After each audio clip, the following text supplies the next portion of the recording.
Thank you. Thank all of you for what you are doing and what you will be doing. This morning I want to talk to you about economic empowerment. How you can do it now and in the future. As you get older, you're going to choose careers. You're going to be doing a variety of things during your lives, perhaps in business, government, sports, who knows. Maybe like Bill Gates, you're going to do more than one thing. He created software, now he's fighting malaria and other things in parts of the world that are ridden by disease. So how do you have that economic empowerment? How do you do it? We got one example of it with Bake for Change. That is what is called business and commerce. What it all boils down to is simply this. You create something, you put something together, you get resources which you can use to make a better life for yourselves and for others around the world. Creating resources, exchanging resources, and making the world a better place. Now that sounds all fine, but how do you do it? Let me hit two things on that. One is leadership, and the second is knowing commerce. You don't have to be in commerce or business to understand how it can create resources to achieve your goals. So let's hit commerce. How do you succeed in business? You succeed by meeting the needs and wants of other people, creating something that somebody else wants. That's how you do it. That's how prosperity is created. And sometimes when you do something, it may not work. Steve Jobs famously said, how do you know what people want? He says you don't know until you show them, as he did with the iPod, iPad, and iPhones. So it's about taking risks. But you succeed in commerce by meeting the needs and wants of other people through creating resources to do what you want to do. Now, to create those resources, you need to be a leader. And let me into a secret. Let me give you a secret about leadership. Anyone can become a leader. Anyone can become a leader. It doesn't matter. I shouldn't say this with the teachers here. It doesn't matter whether you get great grades or not so great grades. It doesn't matter whether you're old or young. It doesn't matter whether people consider you beautiful or ugly.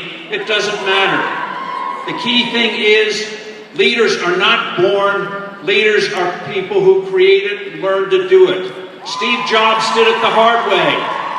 Steve Jobs was a terrible leader when he began. Had great ideas, but a terrible leader. He got fired from the company he started. He was so bad. But he learned.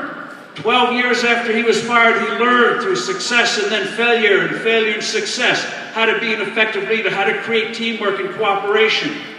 In ancient times, and two things to keep in mind about leadership. Two things to keep in mind is, one, try to see things that others don't see. Try to see things that people want that they don't know what they want. And the other is have that passion to pursue the goal. In ancient times, there's a fellow named Hannibal, head of a country, under threat from Rome. So what did he do? He decided he'll hit Rome before they hit him. And he did it, not by sailing boats as they thought he would. He went through Spain, he went through the Alps with elephants. Elephants through the Alps in wintertime? That couldn't be done. He did it. Another ancient leader, Augustus Caesar, didn't know what he wanted to do. He didn't want to go into the military life, but he had to. When his uncle Julius was assassinated, he learned how to fight, but then he learned how to build. You see those old movies with Rome, all that marble? That was Augustus Caesar. He also knew about limits. In modern times, look around you. Look at Google. Look at Facebook. Sheryl Sandberg. She started as an economist, went to work for Facebook, and then first Google and then Facebook. She showed them how to get the resources to expand. An unlikely leader is Sarah Blakely of Spanx. Talk about unlikely leader. She had a fear of flying. She had stage fright. She couldn't hardly do anything. But she realized there was a need out there for what they call intimate apparel. I'll just leave it at that. But she overcame her fears and did it and created a great thing. Another example, Elizabeth Holmes. She had a fear of needles. She wanted to become a doctor, but she had a fear of needles. So what did she do? When she's in college, she took her college money, dropped out, and has now created a needle where you can get a blood test without having hardly feel a prick, instead of all those needles going into you.